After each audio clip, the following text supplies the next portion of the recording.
Assalamualaikum. So today we're going to start with 11.4, the part 11.4, not the exercise.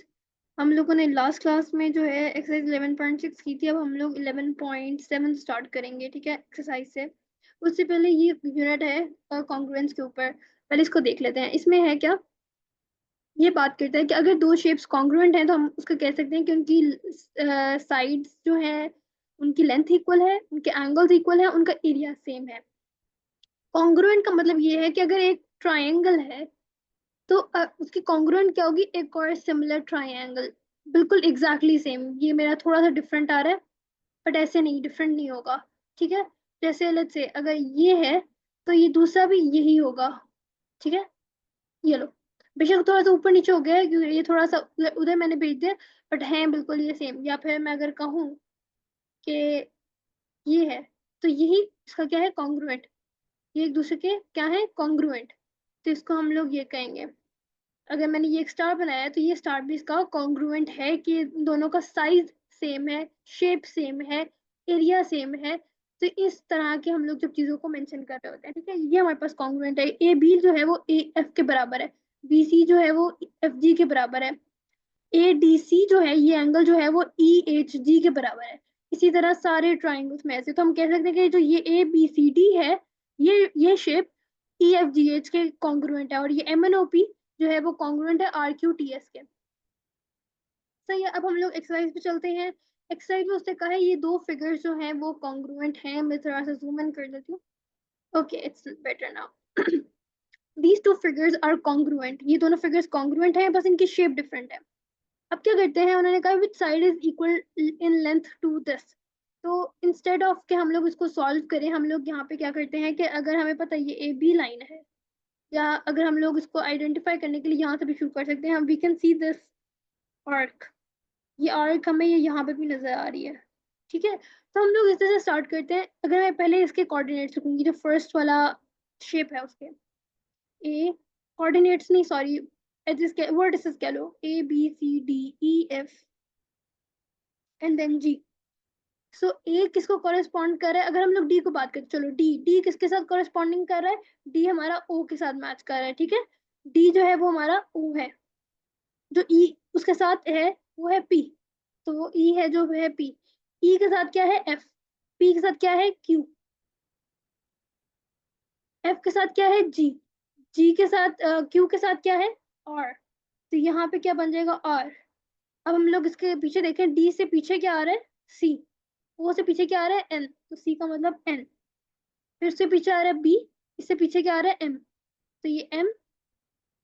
और B से पीछे आ रहा है ए, और एम से पीछे आ रहा है एस. तो ये हो गया एस. तो S M N O P Q R, और A B C D E F G. अब उसने कहा ए बी जो लेंथ है वो किसकी इक्वल है. अब इधर से फिगर से देखने के बजाय हम यहाँ से भी अपनी जो हमने बनाई है ना एक कह लो एक नोट्स बनाए, हम उधर से चेक कर सकते हैं. So A B is equals to S M. तो हमारे पास डायरेक्ट आंसर आ गया एस एम. ए बी, ये देखो A B S M E F P Q M N. Definitely अगर एम एन है तो वो किसके इक्वल है, बी सी के. तो यहाँ पे ये हमारे आंसर्स आ गए. चलो अब थोड़ा सा नीचे चलते हैं नेक्स्ट क्वेश्चन में. बी पार्ट है उसका. अच्छा, अब देखो, अब हमारे पास बी पार्ट करना है हमने. मैं यहाँ से जो है इस बाकी सबको रिमूव करती हूँ.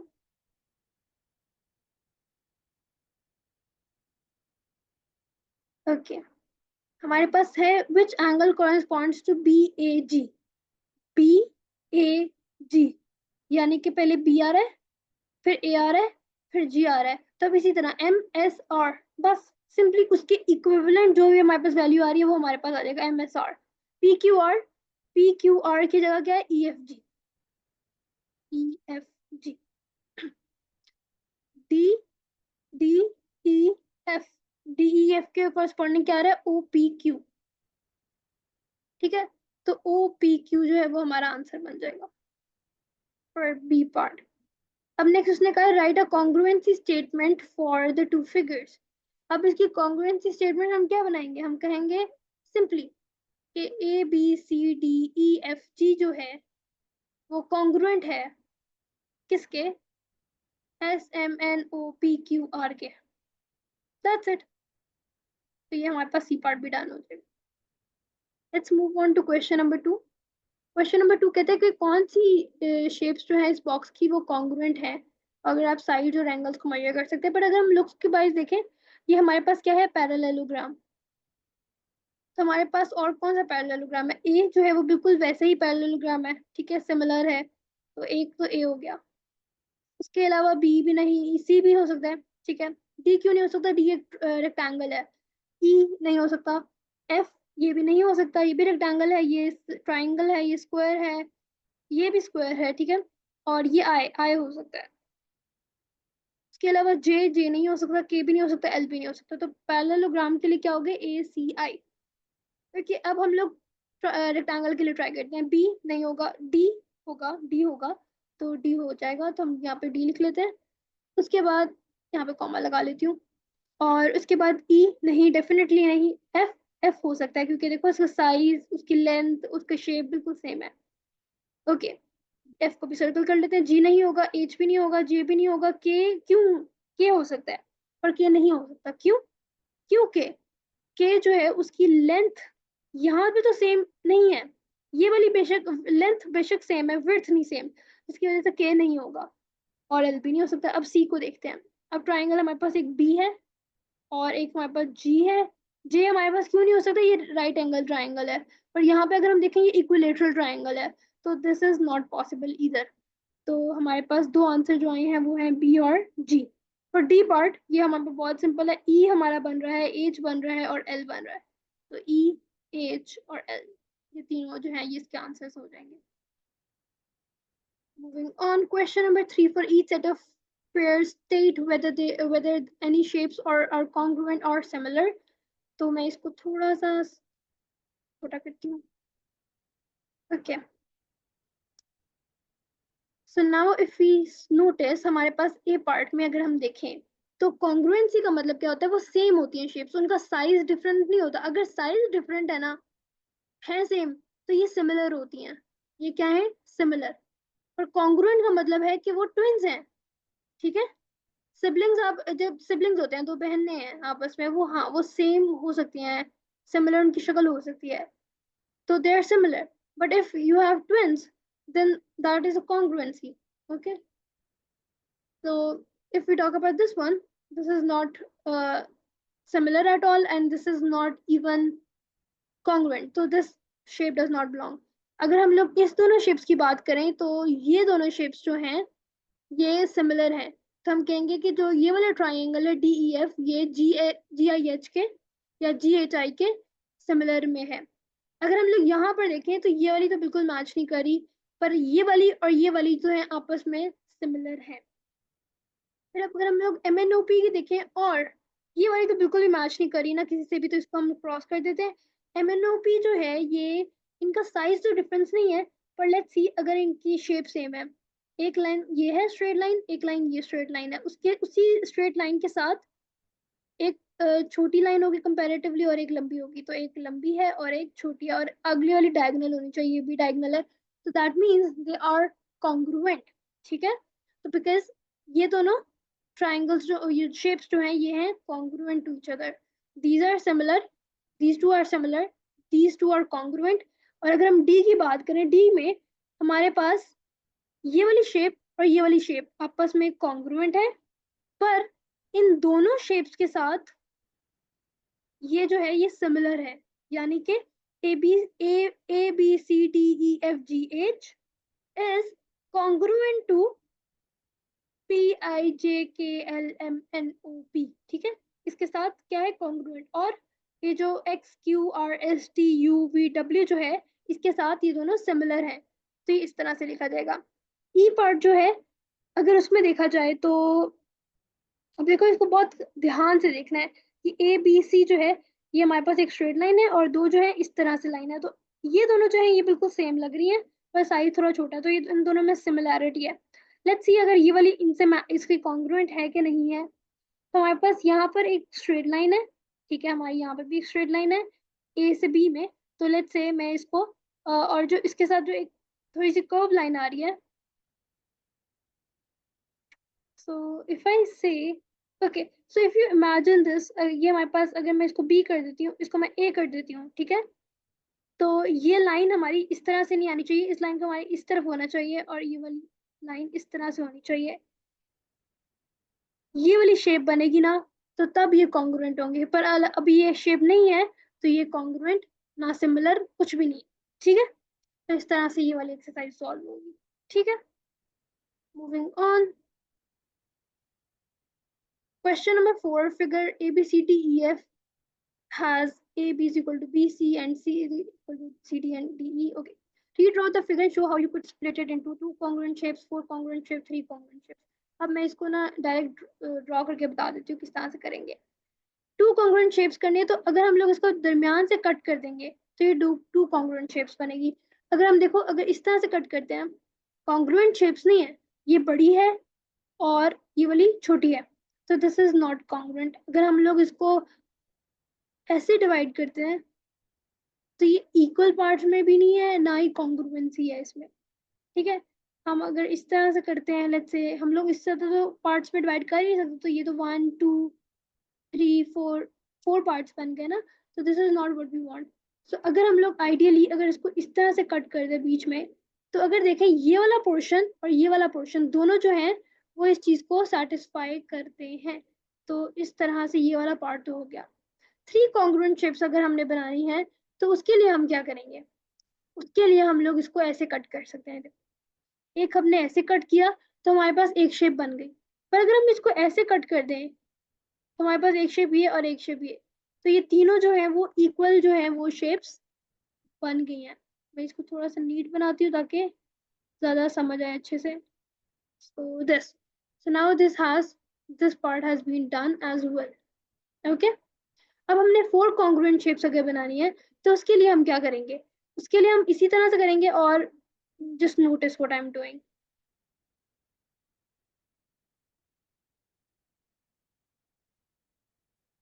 Okay, now if you notice, अभी अगर मे भी समझ ना आ रहा हो, but see, this is one portion. Okay, if this is one portion, then if you see, this is also one similar portion as well, and this is also one similar portion as well, congruent actually. And then we also have this one which is upside down, but it is congruent. Congruent का मतलब यही है कि उनकी shape, size, area same हो, तो उनकी बेशक looks different हो सकती हैं। So इस तरह से हमारे पास जो ये third part है, C part है, वो भी clear हो जाएगा और हमारी exercise यहाँ पे finish हो जाएगी। अगर हम लोग कॉन्ग्रुएंट ट्रायंगल्स की नेक्स्ट एक्सरसाइज देखते हैं, इसके अंदर उन्होंने हमें कुछ रूल्स बताए हैं, ठीक है। उन्होंने जो पहला रूल बताया है वो ये है कि SAS का रूल है, साइड एंगल साइड, यानी कि अगर आपकी एक साइड, उसके दरमियान का एंगल और उसका साइड जो है, अगर ये तीनों मैच करती हैं किसी और ट्रायंगल के साथ, तो इसका मतलब है वो कॉन्ग्रुएंट है with the SAS rule.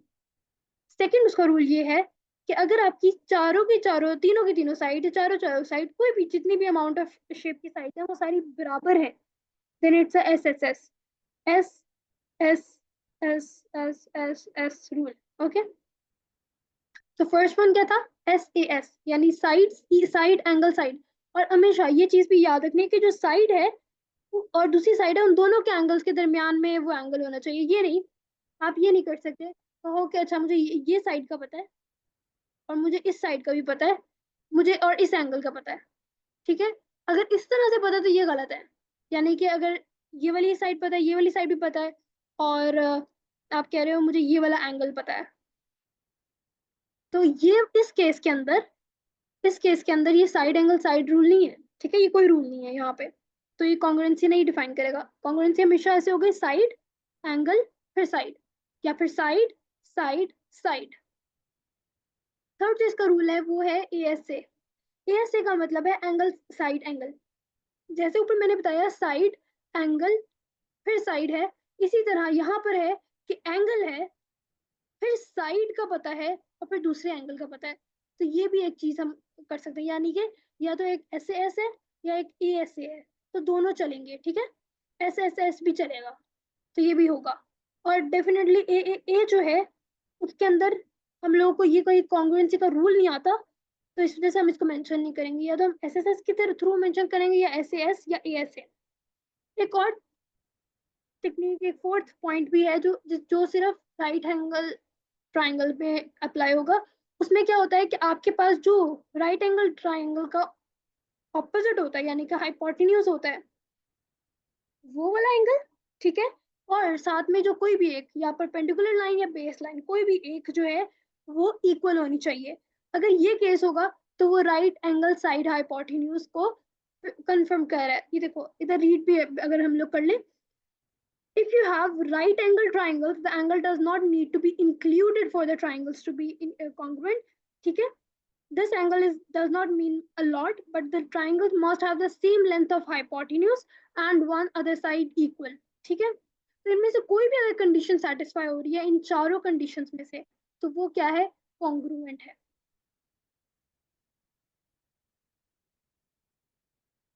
Okay, moving on. Question number 1 अगर हम लोग देखें, इसके अंदर हम अगर हम लोग देखें हमारे जो ट्राइंगल्स हैं ये कौन सा रूल अप्लाई कर रहे हैं। हमारे पास 4 रूल्स हैं, हम यहाँ पे लिख लेते हैं, S S S, S S A and R H S. तो ये राइट एंगल ट्राइंगल नहीं है, तो हम इसको डिलीट कर देंगे, लाइक इसको इग्नोर करते हैं। कोई एंगल हमें डिक्लेयर नहीं है, हम इसको भी माइनस माइनस कर देंगे, इसको भी माइनस कर देंगे। हमारे पास जस्ट ये रूल बचता है। और यस, अगर हम देखें ए बी जो है वो 5.6 है, तो ये पी आर जो है वो 5.6 है। ए सी कंपेरेटिवली 6.3 है, तो यानी कि जो पी है ये हमारे पास ओरिजिनल पी था ना, ये ए ए हमारा पी था और आर जो है वो हमारा बी था। तो अब हम लोग जो नेक्स्ट लाइन देख रहे हैं वो हम पी से ऑनवर्ड्स देख रहे हैं ऑपोजिट साइड में। तो पी से ऑनवर्ड जो है वो 6.3 होनी चाहिए, 6.3 है, और दूसरी लाइन 7.1 होनी चाहिए और 7.1 ही है। That means both of them are congruent using the SSS rule. Moving on, question number 2। So we have SSS, we have ASA, we have SAS, and we have RHS. RHS is cancelled because this is not a right angle triangle. Then we look for side. We can see angle, so we are going to skip that. So let's see. Are we going to go for SS? How many sides do we have? We only have one side. Okay, so one side only. So we'll probably apply this one, not this one. No, yeah. So after noticing which rule that could be applied, हम लोगों ने जब एक दफा rule decide कर लिया कि ये रूल हो सकता है, उसके बाद हम लोगों ने डायरेक्टली उसको ये डिक्लेयर नहीं कर देना ये कॉन्ग्रुएंट है। हमने इसको चेक भी करना है कि क्या ये वाकई कॉन्ग्रुएंट है कि नहीं। अब जो 76 डिग्री है वो ए है, यानी कि पी है। अब इसके सामने जो आ रहा है वो है बी, पर बी के आगे कुछ भी नहीं बना हुआ, यानी कि बी के आगे कुछ भी नहीं है। तो पी जो है वो ए है, और जो है वो हमारा बेसिकली बी है, और जो सी है वो हमारा बेसिकली क्यू है। तो क्यू पर 51 डिग्रीज होने चाहिए जो कि है, और इनके दरमियान 6.3 होना चाहिए जो कि बात सही है। तो ये दोनों जो है ESA रूल के थ्रू कॉन्ग्रुएंट है। अगर हम लोग इसकी बात करें, SSS, ASA, SAS, REHS, इसमें हमारे पास हम डायरेक्टली देख सकते हैं राइट एंगल ट्राइंगल है, तो it has to be this one. और हम देखें तो इसके ऑपोजिट 67 होना चाहिए, इधर भी 67 है। एंगल जो है वो 35 होना चाहिए, एक एंगल जो है वो 35 होना चाहिए। अगर एंगल उन्होंने बता दिया है तब भी हमारा ठीक है, या वो अगर हमें कोई एक साइड बता देता कि let's say 30 kilometres, so and this is also 30 kilometres, तो ये भी ठीक होता। पर उसने हमें एंगल बता दिया है, दोनों तरफ सेम एंगल है, तो that means this also satisfied this condition. तो RHS जो रूल है वो अप्लाई होगा।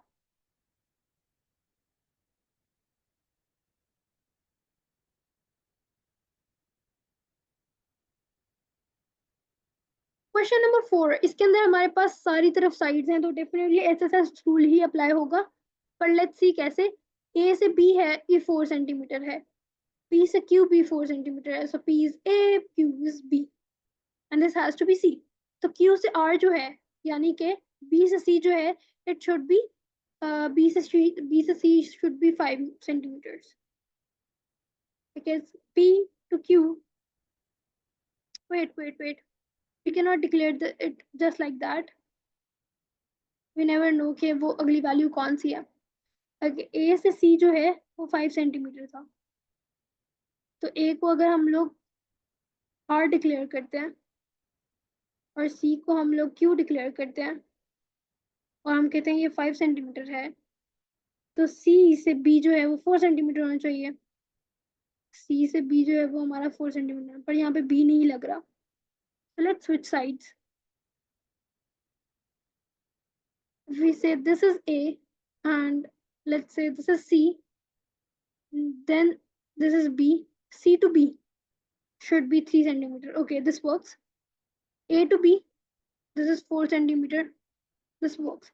Sometimes we have to just see carefully if we are choosing the same values as well or not, because it's very important to make sure of that. Okay. And I couldn't choose this one as A. Let's say what I was doing previously wrong was I kept it A over here and C over here. But if you notice, A means you have to be between 4 and 5. But when I declared this point to be A, I was saying 5 and 3 centimeter, which is wrong. So it could not be possibly this one. It has to be A should be there and C should be there. Let's do question number 5. Now we have two angles, two sides and one angle. So it has to be SAS rule. Okay. So for SAS, we can see this is 6.44, then 75 degrees, and then 2.18. It's exactly the same and it is congruent as well. There is no similarity. So it is congruent through SAS rule. If we look at question number 6, by instant, we can say that this is RHS. Okay, and we can also call it ASA because apparently this is one angle, then this is one length, and this is one angle. This is one angle, this is one length, and this is one angle. We cannot, why I'm not saying it RHS, because RHS prefers to have the hypotenuse value the same. But here we weren't provided with hypotenuse value. Instead, we were provided with one side and one angle. So I believe it would be preferred if we use ASA rule, because it completely satisfies this one. So it would be preferred if we use ASA for this one. Although RHS will not be wrong, but ASA would be preferred. Question number 7 and 8. Question number 7 says, we have BC, and then we have RP on, and then we have 11 over here, we have 11 over here, 38 degrees, 38 degrees, 12 degrees in between, 12 degrees. In 11 और 12 के दरमियान 38 आ रहा है, इधर भी 11 और 12 के दरमियान 38 आ रहा है. So that means it is a SAS rule. Question number 8 को देखें तो ये हमारे पास एक एंगल है, एक सामने है, एक साइड पर है. So that follows RHS easily. ठीक है, हम लोग इसको एंगल साइड एंगल तब करते हैं अगर ये एंगल है तो हमें इस साइड का पता होता और इस एंगल का तो पता ही है, तब ये ASA रूल होता. इसमें ASA रूल अप्लाई नहीं होगा. ठीक है, या फिर हमें ये एंगल पता होता तो कुछ भी एक चीज जो हमें पता होती हम वो रूल इसके ऊपर अप्लाई कर सकते थे. Moving on, question number 9. In the figure, PR is equal to SU and RTUQ is the kite. Prove that triangle PQR is a congruent to triangle SQU. So सबसे पहले अगर हम देखें ये हमारे पास एक काइट है. ठीक है, इसका मतलब इसकी एडजेसेंट वैल्यूज इक्वल है, यानी कि RT जो है वो RU के बराबर है. ठीक है, RT और RU जो है वो बराबर है. इसी तरह जो हमारे पास QT है, वेट वेट वेट वेट, अभी हमें जो हमें पता है वो हमें ये पता है कि PR जो है वो SU के बराबर है. ये दोनों बराबर हैं, जो कि बताता है कि RTUQ जो है वो काइट है. अब हम लोगों ने बताना है कि PQR कॉन्ग्रुएंट है SQU के. ठीक है, PQR like this particular triangle is congruent to this particular triangle. Since हमें ये चीज पता है कि PR is equal to SU, अब हम लोग इनके ट्राइंगल्स को कंसिडर करते हैं. हमें ना 3 रूल्स 3 कंडीशन को फुलफिल करना है टू चेक क्या ये डेफिनेटली कॉन्ग्रुएंट है कि नहीं. अगर हम लोग देखें QR और UQ को, तो ये दोनों साइड्स हैं काइट की, so they have to be equal. So they are equal. And if we say RP, यानी कि RP this line, this is also congruent to QS, because No, sorry, RP is congruent to SU.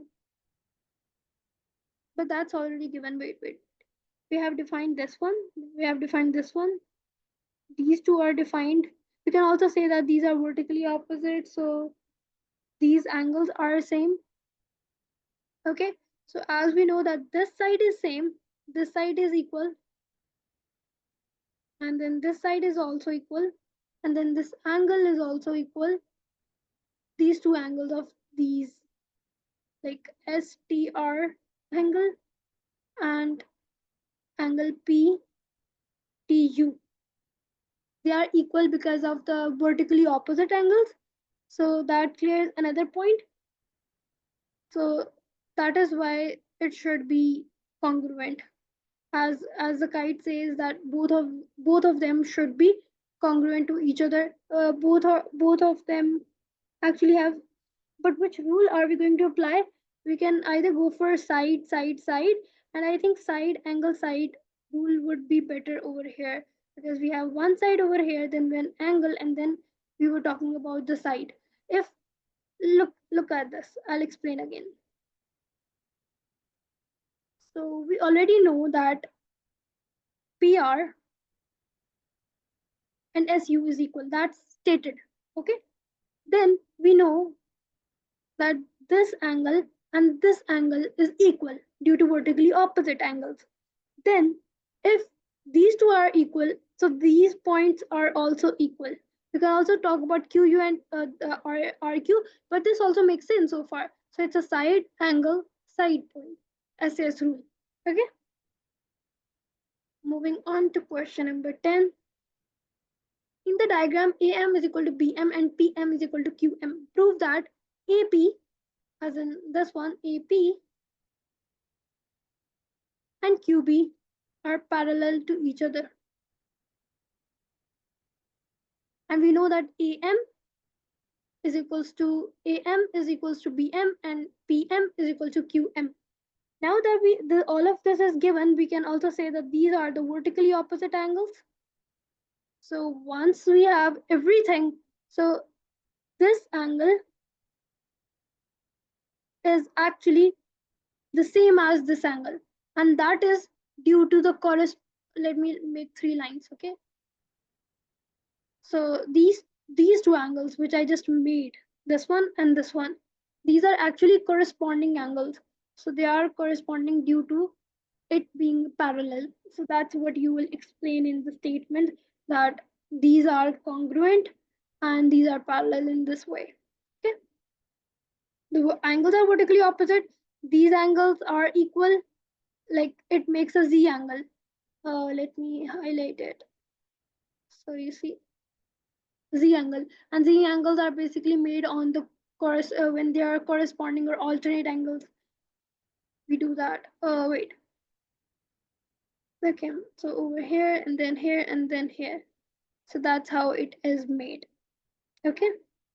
These angles are equal to these angles. Now question number 11. Two airstrips PQ and MN bisect each other at O as shown in the diagram. Prove that MN is equals to PM is equals to NQ. So now we have to tell that this line PM, okay, PM is equals to NQ. Okay, so how would we define this thing? Okay, we'll do that because let me just make PM and then NQ. Okay, so if you notice POM, these two are vertically opposite angles, and MO is equals to NO, that is provided already. PO is equals to QO, which is provided already. So PMO is definitely congruent to QNO. Okay, cong to QNO. So if they are congruent, then PM, then this side and this side, they have to be corresponding sides of a congruent triangle. So that makes sense. So this has to be done like that. Now on to question number 12. Question number 12 says that triangle FAB, so triangle FAB is congruent to FED. Prove that BFBC, okay, this remaining is a kite. We have to prove that. Okay, how will we do that? So firstly, we know that triangle FAB and FED are congruent. So their angles will be same as one. So FAB and FED. They are the total add up, okay? So they add up, that makes, okay, so actually if they are congruent, then that means that these angles has to be same as well. And if we notice, if we look at a bigger picture of it, this is a triangle itself.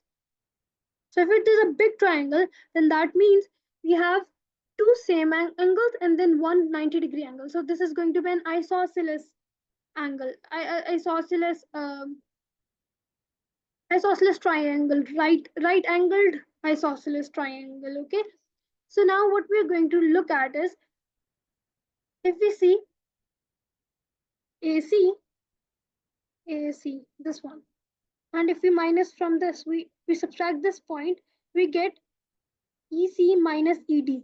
So like this one, so we'll get to know that BC is equals to CD because both of the triangles are same. You're getting me that this triangle is has the same length as this one. So definitely these two are the same as well. So BC is actually equal to CD. So that's a property of a kite, that their adjacent sides are equal. Then BF and DF, they have to be equal as well. So like let me make 3 lines for these. So these are corresponding sides of this triangle as well, because you see this line belongs to this triangle and this line belongs to this triangle. So they are going to be equal as well. If they are going to be equal and these two are equal on its own, then that means it fulfills the property of a kite. Okay. So therefore, as there are two similar pairs of adjacent equal sides, then we can say that indeed BFDC or BFCD, BFDC. Okay, BFDC is a kite. Okay, that's how you would do this exercise. And here it ends. Yeah, this chapter finishes over here.